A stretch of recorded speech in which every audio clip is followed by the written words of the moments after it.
All right, all right, all right. Here we go, guys. So, another successful draft.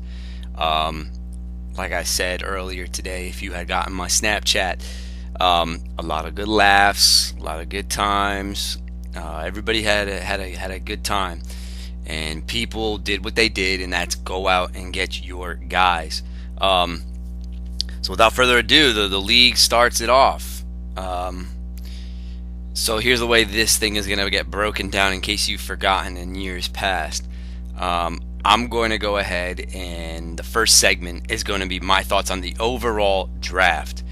Um, and then individually, I'll break down your own teams. But yet again, if you really want some good intake, I would suggest that you go ahead and listen to the whole thing and not just look at your team, because there could be some things that you might like from somebody else's team, and you might want to go out and get that guy. Maybe there's somebody on somebody's team that I might start hyping up. And even though you might not agree with me, or they might not agree with me, hey, that's your opportunity to pounce. And another thing I want to explain to each and every one of you, um, yet again, what I say, that doesn't mean, okay, that's what's going to happen. This is just my thoughts, my opinion on how everything went down. Um, so, don't come out and send me text and say, da da da da da da da, oh man, why'd you do that? Or, hey, how could you say something like that? If you want, though, you can get my honest opinion on something that you felt was wrong. Go ahead, text me, do whatever you want. Doesn't bother me at all. This is the commish, and this is how I see things. So, let's get down with the breakdowns. From oh baby to oh world. Here we go. All right. So let me start off basically the draft itself and how the board played out. In my honest opinion, okay. People talk about zero RB. They talk about zero wide receiver, or maybe a specific strategy, maybe best available. Whatever. Those are usually the common themes. In my personal opinion, if you started off the draft with a running back and a wide receiver, the way your team came out at the end of it, I think you guys really benefited from that draft in particular. And also, if you let me retrace that. Not only was it quarterback, or not quarterback, not only was it running back and wide receiver. If you started out, I think you did a phenomenal job. And there was one team in particular that started out with two wide receivers. If you started out running back, wide receiver, or wide receiver, I think you reaped the benefits and the value of this draft. Because round 3 and 4, the wide receivers started to thin out extremely fast.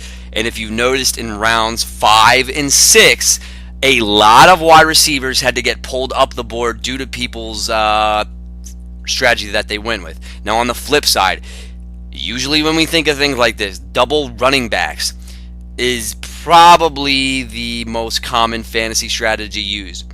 With that being said, if you went double RB, I think personally, in my personal opinion, I think you have a good floor.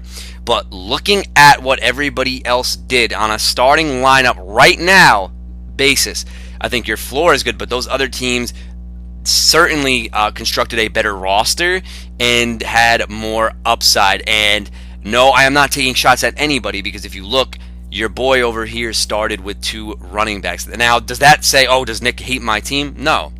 I'm just saying the way the draft turned out. I think if they went RB wide receiver, I think their teams were better constructed for upside purposes.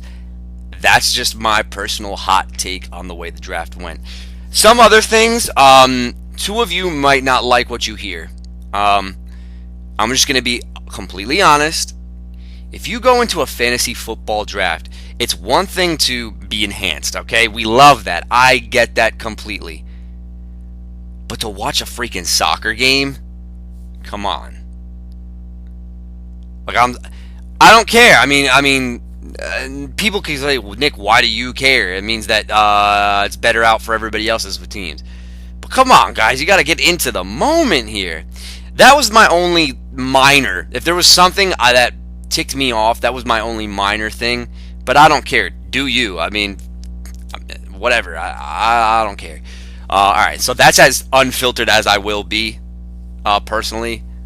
Um, anyway, the interesting thing too about this draft was we all like the immediate post-draft people bragging about their own teams or ragging on somebody else's teams. But let's be honest, when there's too much people in the same area, it's going to get quiet. People are not going to talk about that one guy in front of everybody. Some people might open their mouth, some people won't. And the interesting thing is, when I pulled people to the side, I got their honest opinions. And here's what makes everything so special, man. People love their own team. We get that. But the hate or the love on others varied. Some people fell in love with one team, and then another person I pulled to the side said, yeah, I didn't like that team at all. This is what makes everything so special in this day and age of fantasy football. We have the research. We have the materials. People get overconfident and things like that. And that's what brings out the competitive nature in this sport, guys. It's the greatest thing in the world. This is why we had Christmas just yesterday. And from the bottom of my heart, yet again, I enjoyed every single moment of yesterday, because we definitely had a lot of funny moments.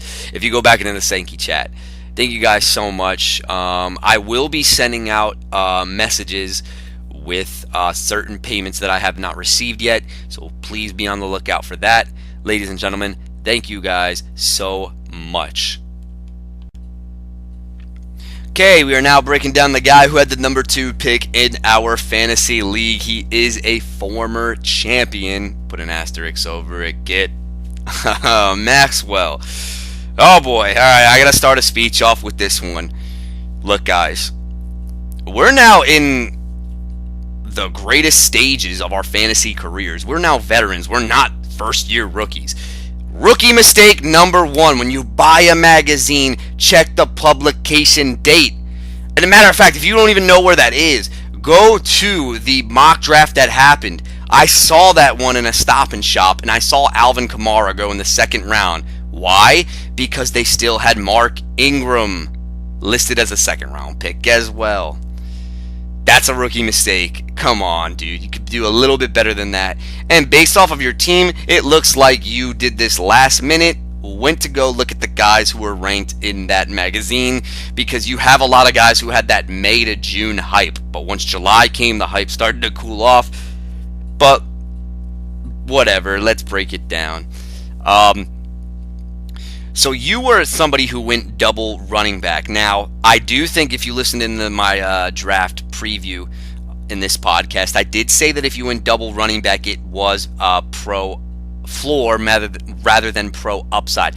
The thing that's special, though, about you is that because you had an earlier pick, you were able to get the one wide receiver who would fit in perfectly for your strategy, and who I do want my hands on, because this is now... Is this the 2nd year you've had the guy? Whatever. Here we go. You start off the draft with David Johnson, Jerick McKinnon. Now, Max, you are very superstitious. I do like David Johnson, though, so I can't even have a beef with David Johnson. But you got a weird hate fetish for Le'Veon Bell, and I understand your thing with Gurley.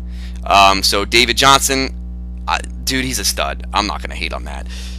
However, this is where we do see a different paths. Jerick McKinnon is not fully healthy. Jerick McKinnon is going to be a running back who is going to be limited. Why? They gave him this big money. He comes out in the first preseason game, first team offense against the Dallas first team defense, and I think ran for maybe like 1 yard. Now I know, come on, Nick, you cannot talk about a preseason game like that, but when coaches see something like this, it's a bit of concern. He's already dinged up. Matt Breida is already dinged up, who you also have. And now Kyle Shanahan has to look to his old buddy Alfred Morris. Now, is that saying, oh, Alfred Morris? No. I just think that this is going to be a backfield by committee type of situation. Now, luckily for Jerick McKinnon, he is going to be rested in these preseason games. I'm taking a sip. Hold on. But I don't like the end of the year outcome for Jerick McKinnon. One guy I do love, Tyreek Hill. I was at your house. You guys were watching Andrew Dice Clay or something like that. and people were talking about possible busts, and they said Tyreek Hill, and I was the only one defending the man in his corner. And what do you know? All it takes is one little throw, which I said that Pat Mahomes has the arm to reach this guy. Tyreek Hill is going to get 10 targets a game. He might catch 2 of them, but hey, one of them is going to hit for a deep bomb with Pat Mahomes. All right. Roster constructed. Oh, before we even get to that, I think your first 3 picks were serviceable, and then it went downhill. Josh Gordon is a big question mark. I love the talent of Josh Gordon. If Josh Gordon can mentally stay right and be on the football field for 16 games, Max, you're laughing to the bank. You're laughing to the bank, because I do think this is one of the most dominant forces at wide receiver. I do. However, even though we did get the update on SleeperBot saying that he's going to return to the Cleveland Browns, I don't trust this situation. Something is going to happen. He's going to go to a nightclub with Antonio Callaway, and guess what? Both of them are going to get busted. It's going to be something so stupid, it's going to drive you crazy when he doesn't play again. It's scary. But hey, this is a gambling industry, and you took a gamble on that. Good job. But then you took Ronald Jones, who sucks. Anyway. Here we go. We are now breaking down your roster constructed team. Let's go ahead and do that. I'll tell you some guys I like, some guys I don't like.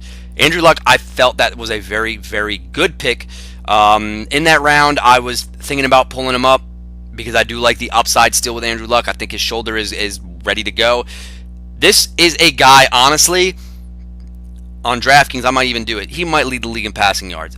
Bold prediction, he's going to lead the league in passing yards. Why? Because he didn't play a single snap last year. Now everybody's like, oh man, like he's going to get eased in. You don't think the doctors did a good job on that arm? It's probably brand new. Andrew Luck could eclipse. No, I can't say it. Can I say it? He's going to call him close. I don't want to say eclipse because that's a little too much. It's a little too much for me. But I think he's going to come close to 5,000 yards passing. Now the picks, hey, forget about it, all right? But I mean, he's going to throw 5,000 yards and a lot of touchdowns. 30-ish. Close to 30. I don't know. He's a good quarterback. Tyreek Hill paired up with your first 2 picks does work because you're going to get the floor of David Johnson. You're hoping the floor of McKinnon hits. We'll get to that in a minute. If Josh Gordon plays and Tyreek Hill plays, watch out. Sound the alarm because this is a deadly, I'll say it again, deadly wide receiver combo that flows out phenomenal. The running back combos, I think it's just David Johnson on your team, fam. I do not like your RB2 situation. Trey Burton was a phenomenal value. I don't know if you could hear my applause, but that was great value. This is why you wait on tight ends. This is not why you take tight ends early. Trey Burton will finish as a tight end 1. But here's where my concern gets with the team. It's the flexes, and right now, I think I'm going to puke. Because Alshon Jeffrey is already on the pup. Look, Max, turn this up because I've got a long take on Alshon Jeffrey. The only year you were ever wowed at Alshon Jeffrey was his rookie year with Josh McCown. I took him the next year, and I thought, this is going to be the most premier deep threat in the league. That explosiveness went out the door within 1 year. It hasn't come back. Matter of fact, go watch highlights. Go watch highlights. This guy cannot beat man-to-man coverage over the top for the life of him. However, if the NFL plays zone, he's fine. Why? Because zone doesn't follow anybody. Look at the touchdown he caught against the New England Patriots. That was a zone coverage-based defense. But he's already dinged up. He might start on the pup. It's a hamstring injury for a wide receiver. Sell him now. Sell him for, honestly, Max, you're going to laugh. If you ask me right now, Peyton Barber or Alshon Jeffrey, I'm going Peyton Barber. And no, I am not BSing you. Alshon Jeffrey might not finish the year, dude. Facts. Anyway, we got Kenny Stills in at a flex. Whatever, dude. I mean, if you really want to do that, go ahead. But, I mean, you're wasting your time with Miami wide receivers.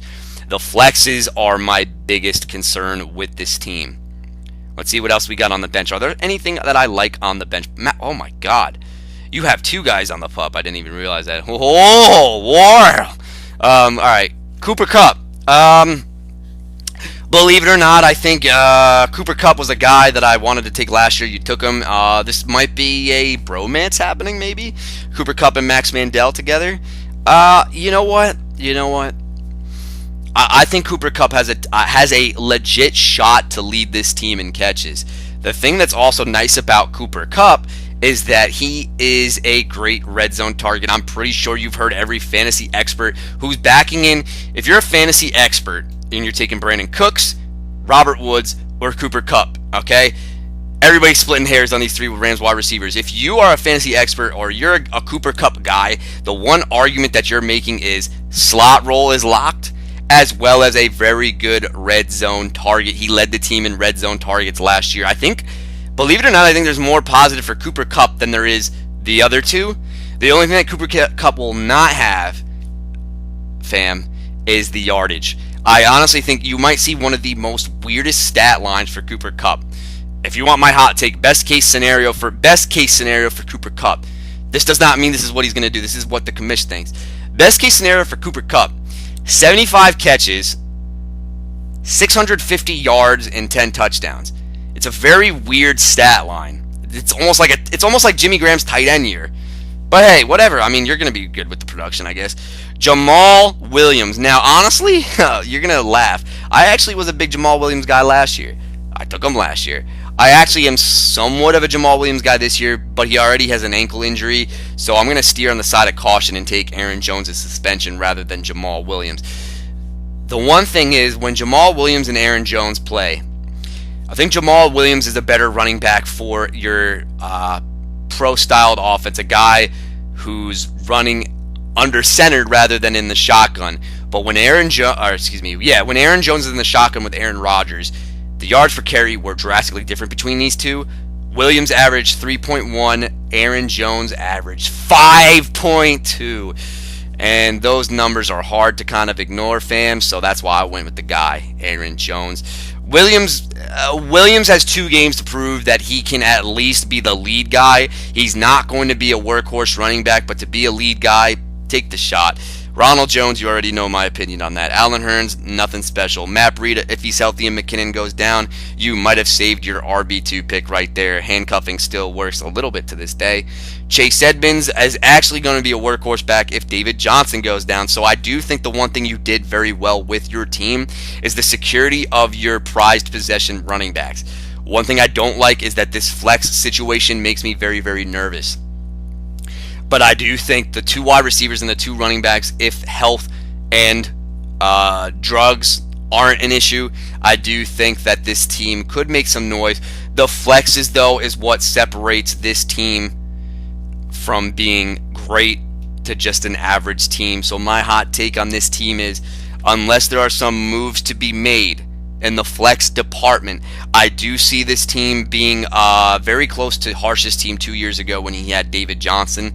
If you remember correctly, Harsh actually had a similar situation. He didn't have any flexes and couldn't get over the hump even with David Johnson's career year.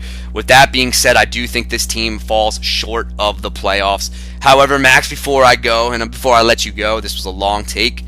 The years I don't like your team, the team does very well. Flip side, if I love your team to death, your team doesn't live up to expectations. So if you're a superstitious guy, you know what it is. The number 3 pick in our draft went to Brian. Brian, before I even break down your team, you need to change the team name, kid. You don't have Kareem Hunt anymore. Anyway, you got very lucky getting Le'Veon Bell. Let me talk about the team now, Brian. I'm not gonna lie to you. Immediately after the draft, I thought that I hated this team with a passion. Once I went downstairs, though, a little bit and looked at it, it actually wasn't very bad. I think the reason why people hated on Brian's draft were 2 really head-scratching decisions: Mark Ingram in the 4th and Meredith in like the 8th or 9th round. But you did back it up with some good stuff. So honestly, you shocked me a little bit this year. There are some things I like. There are some things I don't like. Let's break it down. You started off the draft Le'Veon Bell. I mean, Brian, your strategy paid off. It's called, let me not do research and let the best thing come to me. And it worked. Good job, kid. Number 2 was that you went with an old guy called Mike Evans. Now, I don't know what it is with this weird fetish with Mike Evans and you. But you know what? Hold on, I'm taking a sip, kid. But you know what? You obviously feel confident with the guy, even though he did fall off a little bit last year with Fitzpatrick. But he's still a dominant force in the league. Brian, my favorite pick out of you, man, and I did not expect you to get him, but thank God you did, because if not, Jay would have sniped him. Stefon Diggs. I actually like the Mike Evans, Stefon Diggs combo. They're guys who can flirt with wide receiver 1 upside, and they might have wide receiver 1 upside this year. Going down, though, this is where the team gets a little clunky, okay? First off, let's talk about your roster construction. You went with Phillip Rivers. I actually like the upside for Phillip Rivers this year a lot. As a matter of fact, I think he could finish. I think top 10 is guaranteed. He's got top 5 upside. I think my bold take is that him and Roethlisberger might finish in the top 5 for quarterbacks. That's my bold take. Rivers is a stud. I mean, this is a guy you've had back in our rookie years, back in our third years as fantasy pros, man. Good job on that pick. The only thing I did have an issue with Phillip Rivers is that I think he went a little too early. If you do recall, last season, Phillip Rivers was taken 11th, 12th, 13th, something around that range. You took a little bit of a reach on him, but whatever, it's Phillip Rivers. All right, Evans with Diggs, I love that combination. No hate whatsoever. This is where the team gets a little bit interesting, because it's not really a specific strategy. Brian just went with best available. Because of the Mark Ingram suspension, and this is where I thought if you were to make a simple Golden Tate pick, I think your team would have looked freaking fantastic. But because of the Mark Ingram pick, I'm down on it just a tad bit. Because of the Mark Ingram pick, you're forced to start Samaje Perine. Okay. Look, I'm a Perine. If I had to choose right now which Redskin running back would I want, it would be Samaje Perine. Because Geis is hurt, and he has the college pedigree to be an RB1. But the Redskins don't like what they saw last year. There were flashes, but there was not enough consistency. But he might get the number 1 shot on this roster. Then you took Jimmy Graham. Now, Jimmy Graham might have a case to lead the league in receiving touchdowns this year. Watching him on tape, I don't know if maybe he's just saving some energy. The touchdown that he caught in the preseason, he looks slow. He looks really, really slow. And that's why I think Jimmy Graham might get 500 yards, but he'll get you 16 touchdowns. Did I just say that correctly? 16 touchdowns. With Aaron Rodgers throwing him the ball, man, there's nobody better, man. He might have a good upside. Chris Hogan. 2 picks I loved a lot from UB were Stefon Diggs and Chris Hogan. Chris Hogan is another guy who's got a shot to lead the league in receiving touchdowns. Bottom line is, you've got a lot of reception touchdown upside, and this is why I'm not hating on this team. Greg Olsen, I hate to say it, I'm not a big Greg Olsen guy, simply for the fact that he wanted to retire, and then I don't know what happened. Maybe Cam reached out to him and said, yo, we really need you. But with the Mark Ingram pick, it makes your team a little shaky at the flex and RB2 spot. Mark Ingram, I just think that if you made a different pick there, it would have been a lot better. Let's break down everything else. On your bench, I do have a lot of guys that I do like on your bench. Cameron Meredith, I thought, was very, very early. This was a guy who was actually getting taken in the 11th or 12th round, and you pulled him up the board, so there's obviously something there that you do like. I loved Cameron Meredith. Me personally, I wish he was still the number 1 in Chicago. New Orleans Saints, though, seem to like the guy a lot. I do think that if he is 100% healthy in this offense, you might get a wide receiver 3 with some wide receiver 2 upside. That is not a bad pick whatsoever. Jordy Nelson is another guy who could possibly rebound. With John Gruden, I think he'll find ways to get this guy open down the field. Tyrell Williams. Okay, B, you're normally a patient guy when it comes to moves because you don't make a lot. If Keenan Allen breaks his leg, you just found yourself a free wide receiver 2, because the difference between Mike Williams and Tyrell Williams is that Mike Williams is the guy who's going to go vertically down the field and win in a lot of jump ball situations. But if Keenan Allen is to go down, well, guess who's going to be lined up in the slot? Going to do all those drags, going to do all those slants, do all those posts. It's Tyrell Williams. When Keenan Allen is on the field, Tyrell Williams' target share is really bad. It's something like 5% of the team's offense. He gets maybe 3 to 5 targets a game. He's a guy that they draw specific plays up for because they need him in that specific moment. He's not fantasy relevant with Keenan Allen on the field. However, if Keenan Allen is to go down, Brian, you have this stolen handcuff of the day. A matter of fact, if I drafted Keenan Allen, I need Tyrell Williams on my team. And then I just realized something. Hold up. You have Jared Goff as a backup. Let's get into it, Brian. Immediately after the draft, I just like, what did this kid do? But the more I look at it, your team's got a lot of touchdown upside, and touchdowns are the best way to score fantasy points. When I break it down, though, here's the best case scenario for this team. Mark Ingram comes back and becomes what he was last year. But that's a lot to ask for. That is a lot to ask for because, as we all know, Ingram has been in Sean Payton's doghouse since day one. If there is some random Saints running back to come out of nowhere, okay, completely nowhere, and actually shock the world, you might be looking at a three-headed committee where Kamara is the only guy who's safe to employ as a fantasy running back. Also, the only thing that makes me nervous with Mark Ingram, his touchdowns are not a given. Mark Ingram is probably the hardest guy to figure out on a daily basis. All right, enough with the talk. What do I feel about this team? I think this team, the best case scenario, like I said, is Mark Ingram comes back, and then you have Le'Veon Bell, Mark Ingram, Jimmy Graham, Chris Hogan, and I don't think Greg Olsen. Well, you had 2 tight ends last year too, I believe. This team is very similar to his team last year, actually, the more I do think about it, but I do think that this team has a lot more upside. I think Diggs has potential to finish as a top 10 wide receiver. Mike Evans should. I don't think he'll get there with Ryan Fitzpatrick. I think he does need Jameis Winston.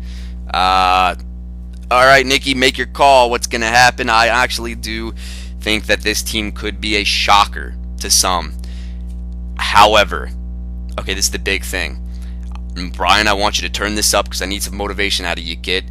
I think there was no reason last year why you missed out on the playoffs. You lost like 6 straight or something, 8 or 6 straight. And personally, I think it was because of management. I think that the management last year, mismanagement of players, specifically the Green Bay backs, specifically Lamar Miller and his workload and selling high on Amari Cooper. I think those were some things that you can't just sit and say everything's going to be all right. There are certain things that are good. Now, Brian, I'm not talking about this, okay? I'm not talking about somebody goes up off on your bench like Tyrell Williams and try to sell him high. We're not suckers. Nobody's going to buy into that. However, if you do have a starter guy like last year's Amari Cooper, immediately try to sell him because we have a lot of buyers in this league. Believe it or not, you just have to reach out to them. The management, though, Brian, I need some motivation out of you, kid. I need that fire in you. I need that fire in you to put you over the top. I think the management is what's going to keep this team away in the playoffs. That's my personal take. Brian, prove me wrong, kid. All right, let's go to the official guy who had the number 4 pick of this draft. He obviously traded down, but that was his slot. Let's talk about it. This is Matthew Morris. Matt, all right, I got to take a sip before I speak on this one. All right, we're good. All right, so looking back at everybody's team, I took a long time and I studied each team. When I take a look at this team, I think this was the one that gave me the biggest head scratcher of them all. I don't know what happened, personally. There's some things you did that I really liked, and then there were some things that I don't know what was going on. In fact, I didn't realize until, I think, 9 o'clock last night that you actually had Aaron Rodgers and Drew Brees.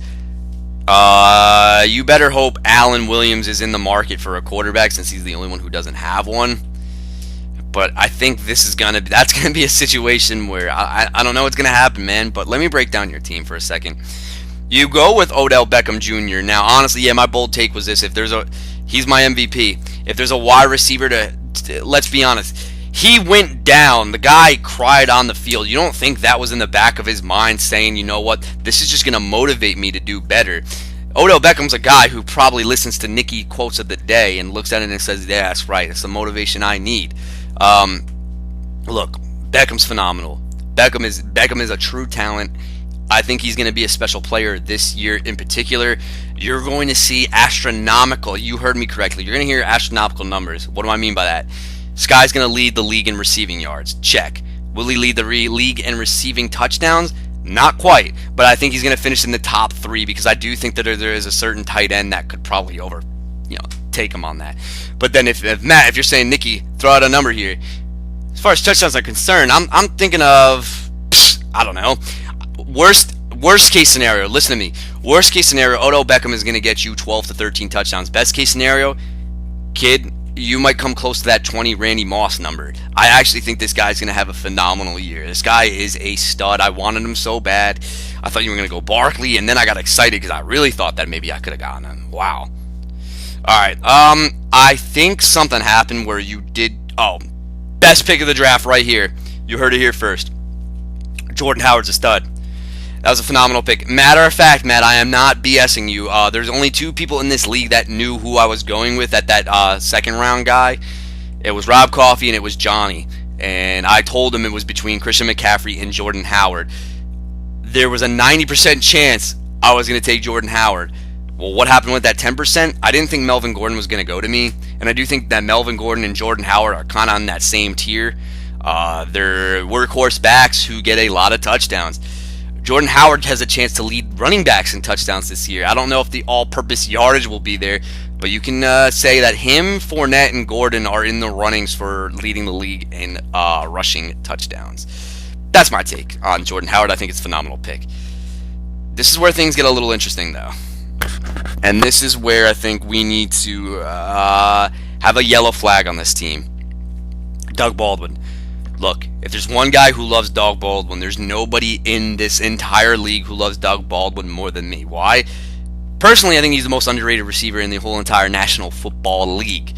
I think this is a guy who, you saw the commercial, the thing that separates him from other receivers is his footwork off the line of scrimmage. Defensive coordinators are trying to say to their corners, press Doug Baldwin, and the corners are like, are you serious? His footwork is beyond anything that I've seen. For example, guys who used to get pressed that had really good moves. Stevie Johnson necessarily was a guy you could look at, but his was not footwork. His just did that weird little dance that threw off defenders. Baldwin's footwork is like, honestly, this guy's got to take some ballet classes in the off season because it's like watching art. I love watching the guy play each and every day, but the knee injury does concern me a little bit. Matter of fact, if Doug Baldwin was healthy, this guy would have been in the second round. This is a dark horse guy who could lead the league in catches. So right off the bat, I just said your wide receiver could lead the league in touchdowns. Check. I just said that the running back could lead the league in touchdowns. Check. I just told you this wide receiver could lead the league in catches. Check. That's 3 checks.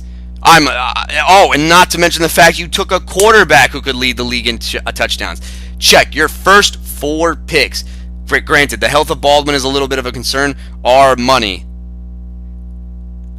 But then after round 4, this is where I think the yellow flag has to be thrown. LeGarrette Blount. If I'm looking at, I don't remember the rounds. I'm just going off of your team right now. LeGarrette Blount, dude, I don't know. I'm not a big LeGarrette Blount guy. So right off the bat, Jordan Howard.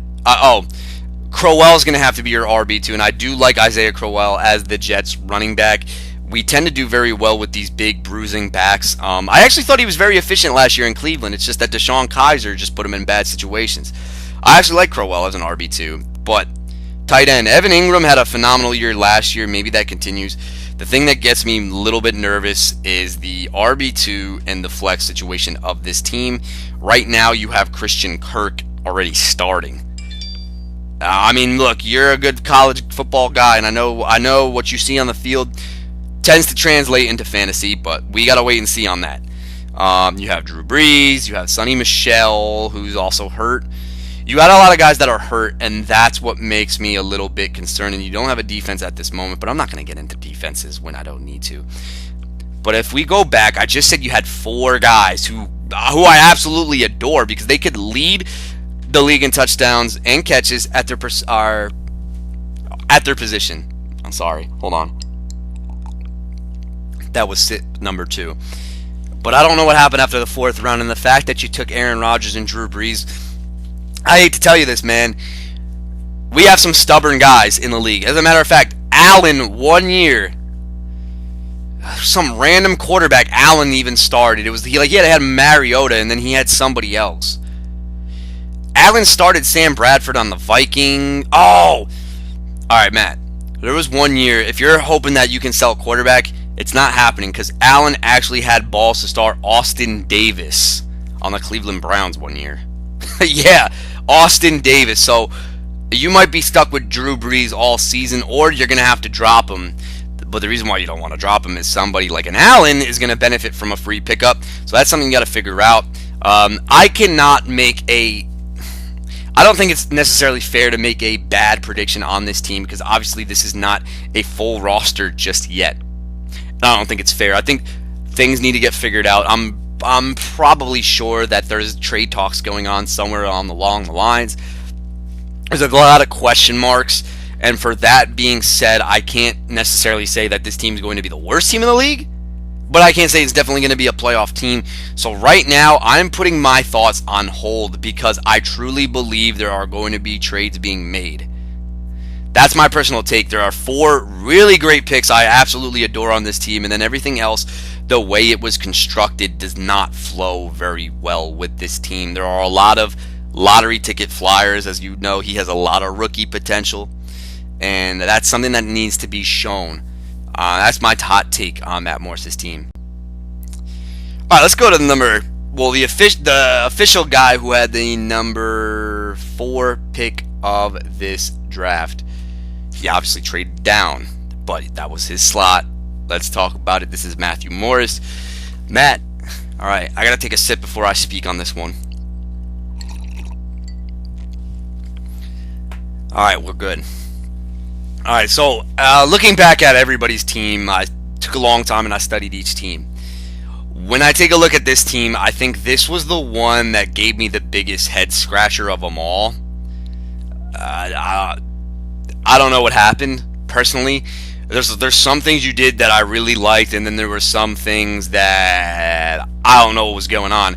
In fact, I didn't realize until I think 9 o'clock last night that you actually had Aaron Rodgers and Drew Brees. You better hope Allen Williams is in the market for a quarterback since he's the only one who doesn't have one. But I think that's gonna be a situation where I don't know what's gonna happen, man. But let me break down your team for a second. You go with Odell Beckham Jr. Now, honestly, yeah, my bold take was this: he's my MVP. If there's a wide receiver let's be honest, he went down. The guy cried on the field. You don't think that was in the back of his mind saying, you know what, this is just going to motivate me to do better? Odell Beckham's a guy who probably listens to Nicky quotes of the day and looks at it and says, yeah, that's right. It's the motivation I need. Look, Beckham's phenomenal. Beckham is a true talent. I think he's going to be a special player this year in particular. You're going to see astronomical, you heard me correctly, you're going to hear astronomical numbers. What do I mean by that? This guy's going to lead the league in receiving yards. Check. Will he lead the league in receiving touchdowns? Not quite. But I think he's going to finish in the top 3 because I do think that there is a certain tight end that could probably take him on that. But then if Matt, if you're saying, Nicky, throw out a number here. As far as touchdowns are concerned, I'm thinking of, I don't know, worst case scenario. Listen to me. Worst case scenario, Odell Beckham is going to get you 12 to 13 touchdowns. Best case scenario, kid, you might come close to that 20 Randy Moss number. I actually think this guy's going to have a phenomenal year. This guy is a stud. I wanted him so bad. I thought you were going to go Barkley, and then I got excited because I really thought that maybe I could have gotten him. Wow. All right. I think something happened where you did. Oh, best pick of the draft right here. You heard it here first. Jordan Howard's a stud. That was a phenomenal pick. Matter of fact, Matt, I am not BSing you. There's only 2 people in this league that knew who I was going with at that second round guy. It was Rob Coffey and it was Johnny. And I told him it was between Christian McCaffrey and Jordan Howard. There was a 90% chance I was going to take Jordan Howard. Well, what happened with that 10%? I didn't think Melvin Gordon was going to go to me. And I do think that Melvin Gordon and Jordan Howard are kind of on that same tier. They're workhorse backs who get a lot of touchdowns. Jordan Howard has a chance to lead running backs in touchdowns this year. I don't know if the all-purpose yardage will be there, but you can say that him, Fournette, and Gordon are in the runnings for leading the league in rushing touchdowns. That's my take on Jordan Howard. I think it's a phenomenal pick. This is where things get a little interesting, though. And this is where I think we need to have a yellow flag on this team. Doug Baldwin. Look, if there's one guy who loves Doug Baldwin, there's nobody in this entire league who loves Doug Baldwin more than me. Why? Personally, I think he's the most underrated receiver in the whole entire National Football League. I think this is a guy who, you saw the commercial, the thing that separates him from other receivers is his footwork off the line of scrimmage. Defensive coordinators are trying to say to their corners, press Doug Baldwin, and the corners are like, are you serious? His footwork is beyond anything that I've seen. For example, guys who used to get pressed that had really good moves. Stevie Johnson necessarily was a guy you could look at, but his was not footwork. His just did that weird little dance that threw off defenders. Baldwin's footwork is like, honestly, this guy's got to take some ballet classes in the off season because it's like watching art. I love watching the guy play each and every day, but the knee injury does concern me a little bit. Matter of fact, if Doug Baldwin was healthy, this guy would have been in the second round. This is a dark horse guy who could lead the league in catches. So right off the bat, I just said your wide receiver could lead the league in touchdowns. Check. I just said that the running back could lead the league in touchdowns. Check. I just told you this wide receiver could lead the league in catches. Check. That's 3 checks. And not to mention the fact you took a quarterback who could lead the league in touchdowns. Check. Your first 4 picks. Granted, the health of Baldwin is a little bit of a concern. Are money. But then after round 4, this is where I think the yellow flag has to be thrown. LeGarrette Blount. If I'm looking at, I don't remember the rounds. I'm just going off of your team right now. LeGarrette Blount, dude, I don't know. I'm not a big LeGarrette Blount guy. So right off the bat, Jordan Howard. Crowell is going to have to be your RB2, and I do like Isaiah Crowell as the Jets running back. We tend to do very well with these big bruising backs. I actually thought he was very efficient last year in Cleveland. It's just that DeShone Kizer just put him in bad situations. I actually like Crowell as an RB2, but tight end Evan Ingram had a phenomenal year last year. Maybe that continues. The thing that gets me a little bit nervous is the RB2 and the flex situation of this team. Right now, you have Christian Kirk already starting. I mean, look, you're a good college football guy, and I know what you see on the field tends to translate into fantasy, but we got to wait and see on that. You have Drew Brees, you have Sonny Michel, who's also hurt. You got a lot of guys that are hurt, and that's what makes me a little bit concerned. And you don't have a defense at this moment, but I'm not going to get into defenses when I don't need to. But if we go back, I just said you had 4 guys who I absolutely adore because they could lead the league in touchdowns and catches at their position. I'm sorry. Hold on. That was sit number 2. But I don't know what happened after the 4th round, and the fact that you took Aaron Rodgers and Drew Brees, I hate to tell you this, man. We have some stubborn guys in the league. As a matter of fact, Allen, 1 year, some random quarterback, Allen even started. It was he had Mariota, and then he had somebody else. Allen started Sam Bradford on the Viking. Oh! Alright, Matt. There was 1 year. If you're hoping that you can sell a quarterback, it's not happening because Allen actually had balls to start Austin Davis on the Cleveland Browns 1 year. Yeah, Austin Davis. So you might be stuck with Drew Brees all season, or you're going to have to drop him.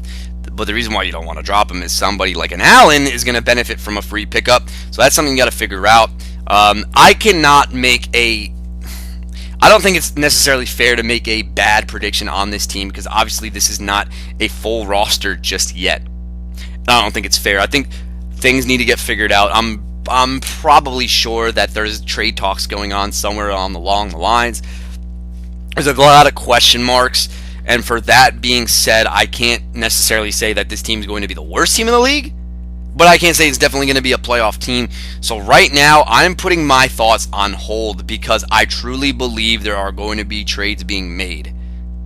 That's my personal take. There are 4 really great picks I absolutely adore on this team, and then everything else, the way it was constructed, does not flow very well with this team. There are a lot of lottery ticket flyers. As you know, he has a lot of rookie potential, and that's something that needs to be shown. That's my hot take on Matt Morris's team. Dominate. All right? That word in my vocabulary, all right, I don't use it so loosely. When it comes to what I saw yesterday at the time between 12:30 and 3:30, this man dominated. And if you said to me, Nick, who dominated the draft, there's one answer you don't want to hear. This guy, Johnny J. Fresh, and easily the one division, the one time where he's not in a competitive, well, I shouldn't say that. I shouldn't doubt your opponents just yet, because there's actually 2 of them I actually do like in that division a lot. Yes, indeedy, we're talking about Johnny J. Fresh. Actually, believe it or not, kid, hear me out. This is a secret. You actually have the toughest division again. And you're looking at me saying, Nick, stop BSing. No, go look at your division compared to the other divisions. Now, by career pedigree, obviously not. But I think the way these rosters were constructed, you're actually in the most competitive division. But let's talk about this team. Jay, look, I'm going to do yourself a favor. I'm not even going to go into it. There's not a single flaw with this team. There is not a single flaw with this team. There is not a, I'm going to say it again, there is not a single flaw with this team. I'm going to say this, I am not going to break down this team. Why? Because there's not a single flaw. Like this, I'm looking at this team and it looks like a 10-team league was constructed. This is ridiculous. This is absolutely ridiculous. Johnny, here's one thing that is stopping you. You ready? Last year, the fantasy gods started to hate you a little bit less. The only way this team doesn't work out is if the fantasy gods hate you. So here's what I need you to do. If you really want your team to do well, go to church on Sundays. I'm not, and you think I'm being serious? I am not. If you visit church on Sundays, man, it might help your cause. Because man, oh man, I don't have anything to say about this team. Congratulations on clinching a bye in the playoffs. This next person who had the number 6 pick, I've known this guy as a competitor for around 10 years now. I've known that he tends to get hyped up before the draft, the week before the draft, such as I do. And at the end of the draft, is jumpy, happy, smile on his face, talks about his team, and loves the way it was constructed. I took a look at him at round 3 and 4, and I saw him shaking his head. Like, no, like, is this really happening? David, I think, fell victim to, you got to take the best player on the board, and he was forced to look at the tight end route. And unfortunately, you don't want to look at the tight end route, but sometimes you have to based on your own rankings. Wow. This might be the one year I've known you where I've never seen a jumpy Dave. I usually see that jumpy Dave. But man, there are some things I do like about your team. I'm not going to put you down that much. All right? Okay. So, to start off, you go with Dalvin Cook. I love the talent of Dalvin Cook 100%, but something tells me that that knee is not what it appears to be right now. It is going to be a difficult year for the running back coach of the Minnesota Vikings. I think they look at Dalvin Cook and say, yo, this is a guy who can touch the rock 20 plus times a game. But then they look at the performance that's on the field and something isn't totally right. They are not telling us something. He has not played yet. They are saving him for the regular season, and I get that for rest. But something in the back of my mind tells me, and this is why I didn't draft him. A lot of people thought I was going to take him in that RB2 range. The knee scares me a little bit. I'm not gonna lie. I actually like Dalvin Cook a lot, but the knee does scare me. You need to pray to the fantasy gods that knee doesn't blow out at some point. Because I do like Cook. Then reunited with somebody who you've had for numerous amounts of years, and it's Julio Jones. If you listen to my podcast, though, in the beginning, I did say that if you went running back, wide receiver, you were in a great spot. But round 3 and 4 came, and they really screwed up the end and middle of drafts, man. Wow. No, I'm not going to talk about the other picks to see how it was constructed. Your last pick of the draft was Pat Mahomes. If you're getting Pat Mahomes the last pick of the draft, cool. Julio Jones with Devin Funchess. If you're going to pair it up, you better have good flexes and running backs. So the running backs are a check. The flex department, I don't know what's going on with that one yet. This has to do with taking the tight end that was the best available. I have no beef starting Zach Ertz and Travis Kelce. Matter of fact, I think there's more of a chance that they actually hit on the same week than it is that they bust. Why? Because Ertz gets a lot of catches, and that's very rare for a tight end to get a lot of catches. I think Ertz is a stud. Kelce's going to get the touchdowns, but I do think there's going to be some growing pains with Pat Mahomes. But Kelce's a guy who can put 2 touchdown performance type of game. When I go down and look to the team, though, LeSean McCoy is the RB2. Legally, we don't know what's going to happen with that situation, but the drama has started to cool down just a bit, and I think it's because we don't have enough details quite yet. So hopefully that he doesn't miss any time.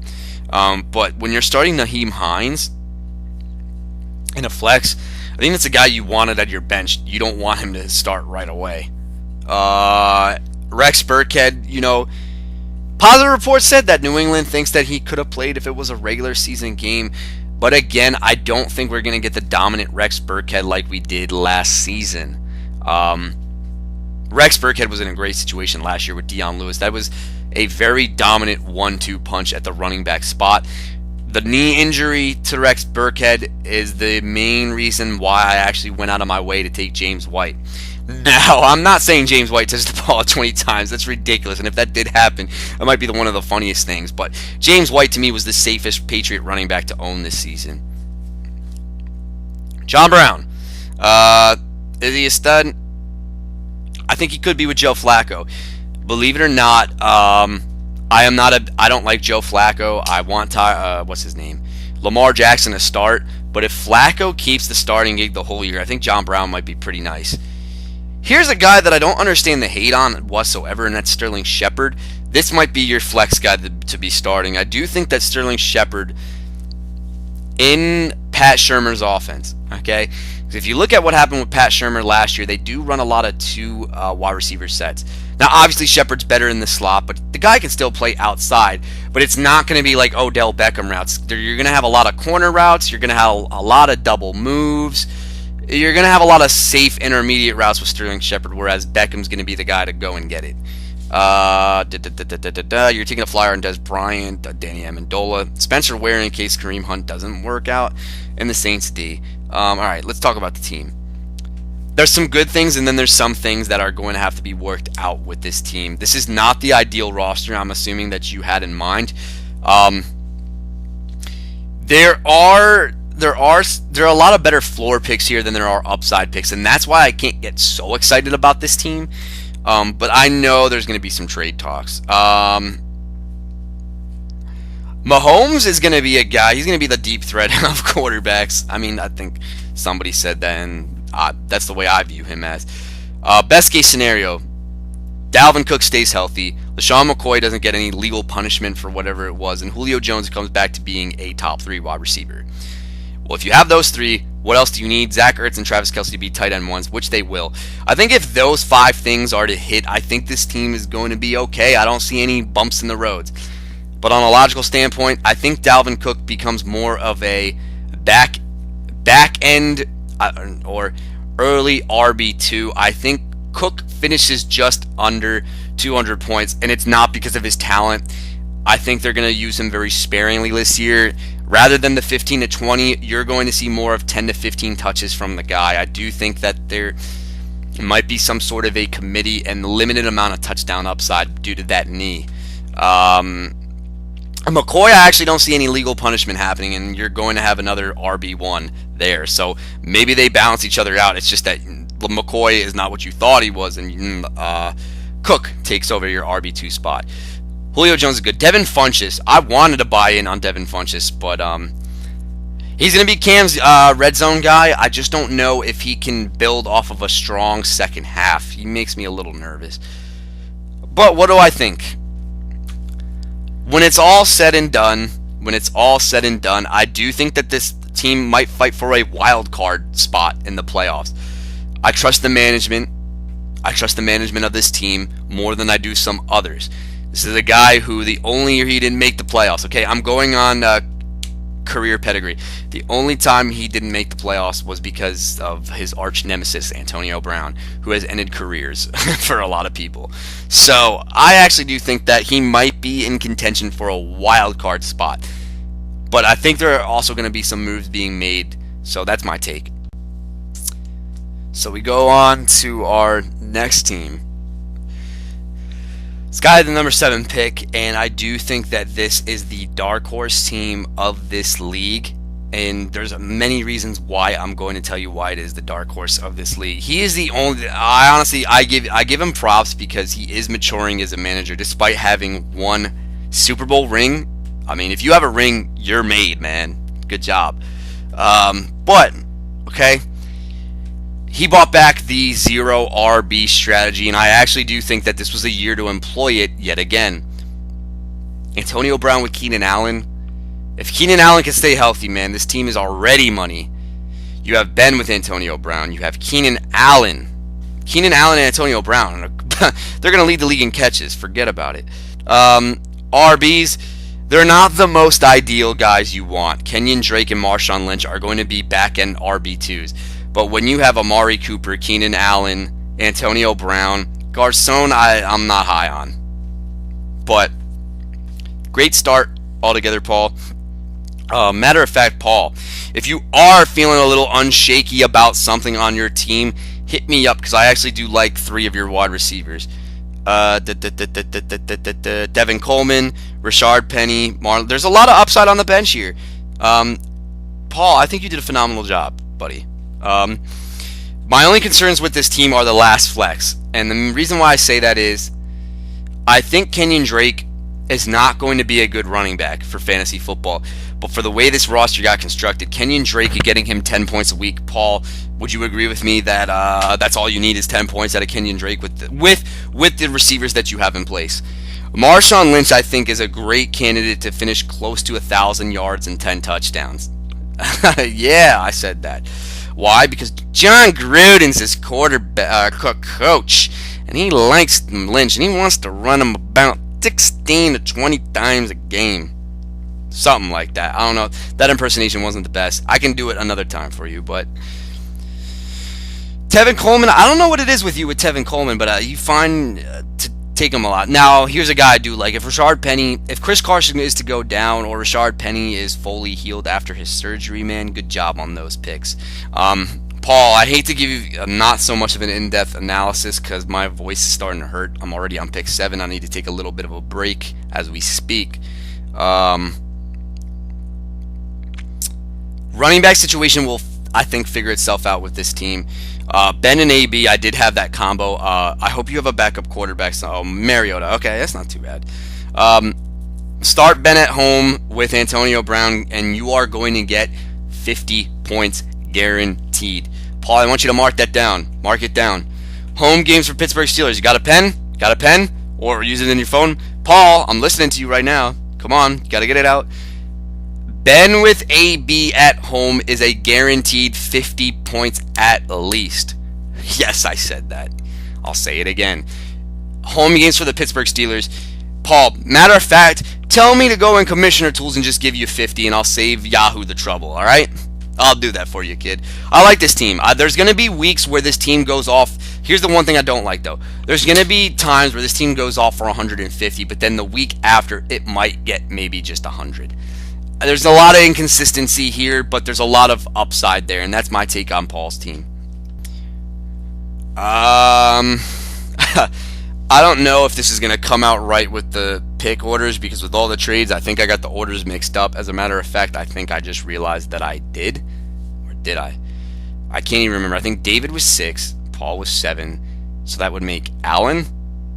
Alan, I think you were 8. I don't know, man. Who cares? All right, Alan, let's talk about your freaking team. All right, hold on. Where are you at, kid? The Don Father, here we go. Alan, can you pick up a quarterback? Alan, I think you took a big gamble by getting rid of your 3rd and 4th to get AJ Green. I don't know why you like AJ Green so much, but Barkley, AJ Green, Michael Thomas, great start. Great start. What did we do after it, though? That's what matters the most. I actually liked the Dion Lewis pick. Alan, I don't know what it is with you. You are the one guy, and I'm not saying that you're a great manager, but you're the one guy to actually make the 3rd down running backs work. And look, I don't like these guys. One of them's bound to hit as an RB2. And who am I talking about? Chris Thompson, Dion Lewis, Duke Johnson. Somebody's going to hit for you there. Kenny Golladay, you have a weird fetish for. D.D. Westbrook was reached on a little bit. Deshaun Jackson, I didn't even realize he was taken in the draft. Okay. Alan, why did you go 2 defenses and a quarterback? Alan, I don't know if this is maybe you're rotating by ultimate matchup defenses, but look, man, you've proven us wrong time and time again on these weird freaking strategies. But, bro, you're always a second half team. We need a quarterback, number 1. Robert Woods, though, as a wide receiver, too. Could that work? I don't know. Oh, I'm sorry. You just have your lineup set weird. Robert Woods is your flex. AJ Green should be in that wide receiver's 2 spot. The disrespect. Oh, what a shocker. Jordan Reed, yet again. Alan, man, you crack me up. Look, Alan, I'm gonna do myself a favor. I'm gonna save my breath a little bit. Alan, your team for the first 5 weeks of the season is gonna go 1-4. Second half, it's gonna be the same thing over and over again. I think you're gonna have a strong second half or something like that. Alan, this is gonna be like the 4th year in a row you're gonna be a second half team. Best of luck to you. You are, Alan, I must say though. What division are you in? Oh, you might be in the worst division though, so maybe you might have a. As a matter of fact, oh my God, Alan, you actually might have a chance this year to actually win that division on a second half performance. Good luck, kid. All right. So I've been speeding through everybody's teams, but I know you've probably been waiting all day to hear my take on the defending champs roster. And what are my honest opinions about it? Because I'm going to lay it out all on here. I will give you an in-depth analysis, just an FYI, as you're listening to me. My voice needs a little bit of a break, so I might have to go a little bit faster than expected. My apologies, kid. All right. So the guy you really wanted the whole... Oh my God, 21 points? What are they on? Sorry. Alvin Kamara is a guy that strikes me as a Rob Coffey guy. You talked him up all of last year, so there you go. You got your boy Alvin Kamara. There you go. Alright, let's talk about it. Constructed wise. Alvin Kamara with Derrick Henry. If everything is to go right for these guys, I think you might have 2 running backs in the top 20, and they could possibly both push top 10. Thing with Derrick Henry is there's games where I watch Derrick Henry and I'm like, yo, he's going to eventually be a first round pick. Then there's other games where it's like he carries for 20 yards, gets 50, or he carries 20 times, gets 50. He's going to be a very inconsistent boom or bust RB2. That's just my personal opinion. But the way you have your roster constructed, Davante Adams with Juju Smith-Schuster. Oh my God, I'm so mad you took Juju Smith-Schuster. Aww.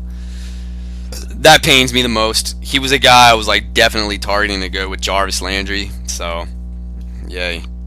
Carson Wentz at the quarterback spot with Davante Adams and Juju Smith-Schuster. Alvin Kamara, Derrick Henry, Kyle Rudolph, Emmanuel Sanders, and Sammy Watkins. Okay, let's break it down. Okay, here's my predictions.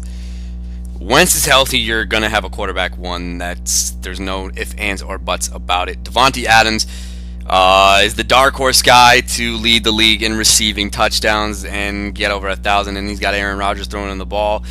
There's gonna be two Packers wide receivers to hit over 1,000 yards. Adams is one of them. The other guy, I don't know. Juju Smith-Schuster is another guy who can come close to 1,000 yards and might even get double-digit touchdowns. He is a red zone type of guy, so why not?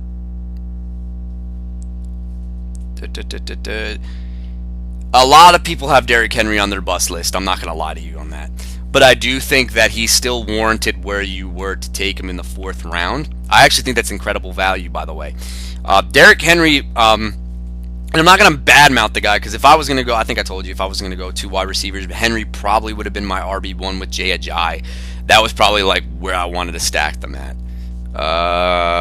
Kyle Rudolph, that was a pick that did shock me a little bit. I know you are a tight end guy, so maybe that was a good pick. I actually do like Rudolph. Now, coming into the draft beforehand, I actually liked Walker more than I did Rudolph, because I know that was a debate on some shows, which tight end would you rather have. But Walker's hurt, so process of elimination, Rudolph will probably finish with more points now. Emmanuel Sanders, Sammy Watkins. Okay, here's my takes on both of those guys. Emmanuel Sanders, 9.51 projected. Both of these guys I'm not so big on, and I'll tell you why. Sanders with Case Keenum, like I don't know what people are expecting. I think they're expecting Case Keenum to be what he was in that Minnesota Vikings system. I'm somebody who's not. That's the reason why I didn't. Remember when Harsh was going to trade, I don't know what it is. I'm not a Sanders guy that much anymore. Watkins, I think there's going to be a lot of growing pains here. I think it's going to be the type of situation where, weeks 1 through 2, you're going to start him and you're only going to see 6 to 7 points. But then you're going to get that little footnote that says, it's going to quote this, Andy Reid wants Watkins to get the ball more. Then the next week, the guy pops off for like 20 points. You get super excited. Bottom line is, I think the minute he pops off, he's a great sell-high candidate. That's just my personal opinion. I don't see Sammy Watkins being relevant week in, week out. I think that this offense runs through 2 guys, Kelsey and Hill. I'll understand the Watkins hype. But with Mahomes throwing him the ball, my thing is, are they really playing like a Madden offense? Are you going to run 2 streaks with both guys down the field? And hey, it might work. So, I mean, there's some upside there. Now, Aguilar I was not big on, but the way where he fell, gotta love it. Oh, the Don Father offered me a trade as we're speaking right now, kid. Hold on.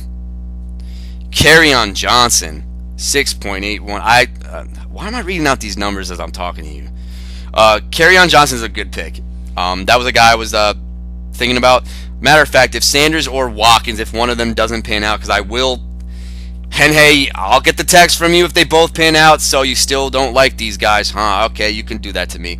But if one of them doesn't pan out, Kerryon Johnson will be in your starting lineup, hands down. Austin Eckler, he could be that 3rd down PPR guy that everybody wants to see happen. I get it. Devontae Booker, look, dude, do yourself a favor right now. Just drop the guy. Drop him. Drop him. He is not a good running back. He's done nothing in his work ethic to change the way he runs. He hasn't lost weight. He hasn't put on weight. The guy's a bust. The guy is a bust. 3 years ago, everybody got hyped up about this guy. I still haven't seen anything out of him. He's not good. He's not good. John Ross, flyer. Corey Clement. That's a guy who, if he's healthy, could have some value as well. And then here you go with your annual Chris Carson, Casey Williams, John Kelly pick. Do yourself a favor right now, kid. Sell him to Johnny, because you're going to get a king's ransom for a handcuff. You don't have a defense either yet. So my bottom line on this team, this is a phenomenal manager. This is a phenomenal manager you are. So I take that into perspective. I like Adams with Juju. I like Kamara itself. Henry is going to be boom or bust. When I look at it, there's going to be weeks where, how do I put it? There's going to be weeks where this team's going to go completely off. Like, you're going to log on. Maybe you take naps on Sundays, which would be impossible during, now I do, but you might wake up, you might shut off your phone like 20 points and you'll say, F this.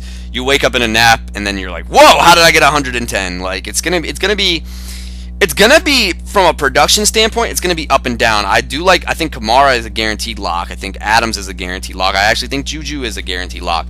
But I do think you have a lot of boomer bust potential with everything else. But look, let's be real here, man. Like, everybody else is going to have a similar constructed boomer bust flex lineup. Bottom line is, this is pretty much a solid overall team.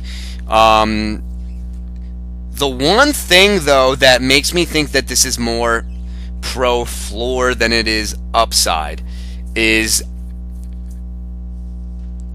Kerryon Johnson is probably your biggest upside flyer that you have, and I do expect him to get the starting gig. With Kerryon Johnson getting the starting gig, I actually love this team a lot. That's the guy. If Kerryon Johnson can become the hype guy that everybody wants him to become, and I do believe that, I love this team a whole bunch, because I'm not sold on Sanders and Watkins. I know you are, and I know you're booking this down. I could see you already saying, "Oh, I can't wait till these guys go off and freaking send it to Nick." Go ahead, I got no problem with that. But I don't buy both of them working out for you. But it's all right. Slide Kerryon Johnson in there. It's not going to be your ideal strategy. I can see you week in and week out being 3 wide receivers, 3 flexes, through the management pedigree and just the overall consistency. This will be a playoff team.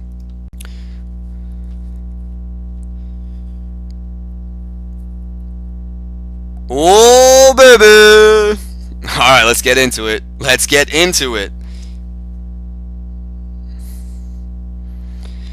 Can I just say one thing? Why is Jeremy Hill your RB2? You're clearly trolling us, Harsh. Stop trolling us like that.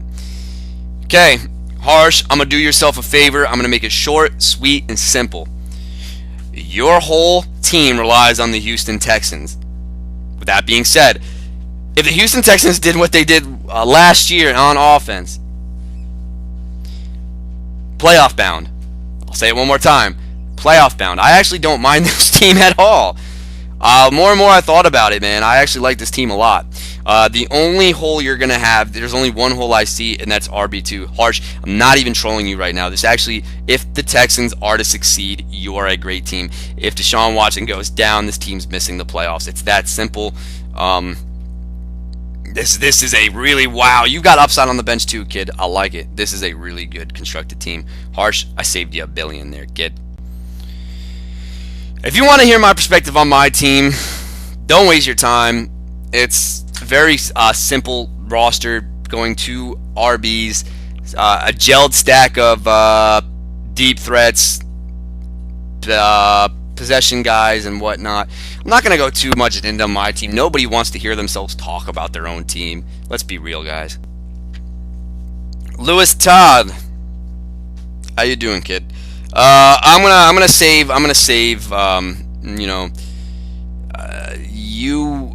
You're very committed to this league, and you work around your work schedule. So I'm gonna do you the honors, and I'm gonna actually break your team down into depth. Some of them I just go through because it's either A, they were really good, B, their name is Alan Williams, or C, their name is Harsh and they took Texans, and that's why your podcast is going to be a little bit longer. I'll go in depth as I can with your team, and I actually want you to text me back on a few things, because me and you had back-to-back picks. Where are you? You are the Altar Boys. So when I talk about your team, Lewis, me and you were kind of on the same thinking page. Now, me personally, at that pick, I needed either Beckham or Hopkins, because I was actually going to go 0 RB. That was my plan A. My plan B, I was shocked that Melvin Gordon fell to me. It was Gordon and Hunt, and I'm pretty not Hunt, Fournette. I didn't want Hunt this year. So if I was to, hypothetically speaking, take Fournette, I'm pretty sure you would have taken Melvin Gordon.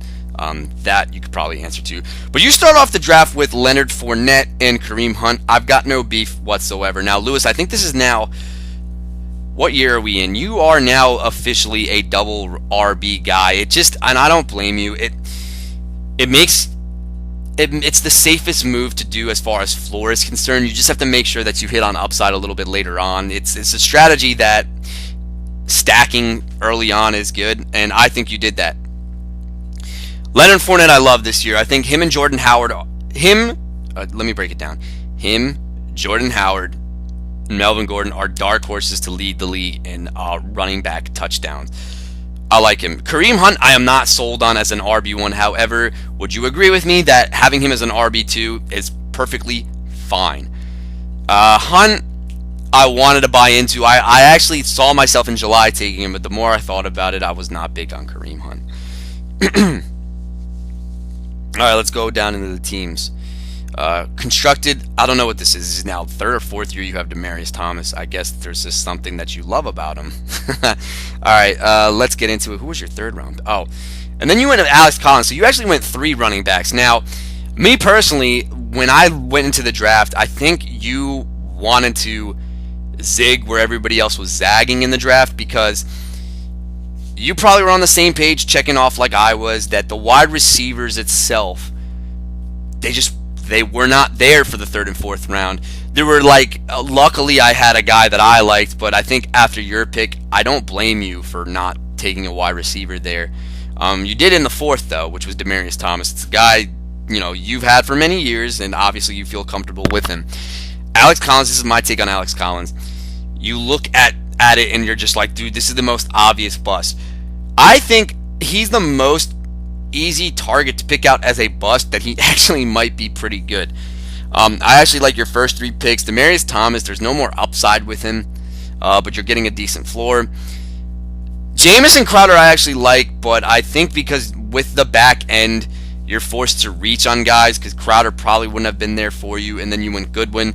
I'm more pro Goodwin than I am Crowder. Crowder is better for PPR and floor, whereas Goodwin is that big play potential. Garoppolo obviously has a good connection with Marquise Goodwin. Again, I need you to... this is another question I want you to answer. If I was to go Marquise Goodwin rather than Corey Davis, would Corey Davis been there? If the answer is no, then I've got no beef. You took Russell Wilson relatively early, but this is a guy who... Seahawks don't have a defense, but you do need Doug Baldwin healthy. That's the one thing I will say. If Russell Wilson can finish as a QB1 without Doug Baldwin, the dude is a freaking stud. Hold on, I gotta take a sip of coffee. Alright, bottom line, let me break down the teams. You're going 3-3, meaning you got 3 running backs, 3 wide receivers, and Jack Doyle. Doyle worries me a little bit because they did bring in Eric Ebron, and I don't think there's going to be a consistent touchdown basis for Jack Doyle. The one thing I did like a lot, though, that you secured yourself, if Alex Collins or somebody that you drafted early on becomes a bust, Julian Edelman off of suspension, I would hope Belichick's not holding grudges. That was a good pick. That was a great backup plan. I think you secured yourself very well here. By the way, phenomenal Jordan Wilkins pickup. There's a lot of upside on this team. And a matter of fact, but honestly, I don't know what it is. I was shocked Ryan Grant was going to get taken. That was actually going to be my next pick. Not lying to you. But Lewis, you need Hilton healthy. If Hilton's going to get dinged up, Ryan Grant's going to be so inefficient. He might get 10 targets, but he might catch like 3 of them. You need T.Y. Hilton there because he needs soft coverage to be somewhat efficient with Andrew Luck. And my apologies on the whole Los Angeles crap. I put in the wrong one for you. C.J. Anderson, he's worth a flyer. Like, he's not going to get the volume he once did, but anything could happen. Obviously, his stock is falling because of what Rivera's saying about McCaffrey. And by the way, I do not think that's not the reason why. Like, McCaffrey's going to get killed if they give him 30 touches a game, but he will get 20, around 20. So, I mean, 10 of those got to go to somebody. It's going to be Anderson. It's a whatever flyer pick for you. Bilal Powell. You know how I feel about Bilal Powell. My issue with Bilal Powell is, though, that he needs to take over the reins as the lead back, because if Elijah McGuire comes off that foot, I like McGuire for real life, but he's going to put a dent in Powell's fantasy value. He really is. So that's one thing you got to look out for. Let's break it down. Your team per se. There's a lot of touchdowns to go around with this team, especially with Alex Collins. Now, if Lamar Jackson was to shockingly start, Alex Collins is going to be a stud. A lot of people are saying, look at what Robert Griffin did his rookie year. It's going to be very similar to that. And the running lanes are going to be open. Alex Collins, I think the only comparison I keep seeing is Alfred Morris. But a good Alfred Morris, not the boring one that we have now. Here's my thing. Here's my thing on your roster and my take. Russell Wilson, Demaryius Thomas, Jamison Crowder, Kareem Hunt. I think it's solid. I actually think that you might be competing with Johnny for the top spot in your division. I do think that Paul is a dark horse, and I don't remember who else is in your division. It's somebody. Oh, Harsh. You guys actually have a competitive division. That's the way I honestly see it. Hopefully that was a lot of in-depth analysis for you. Best case scenario for this team.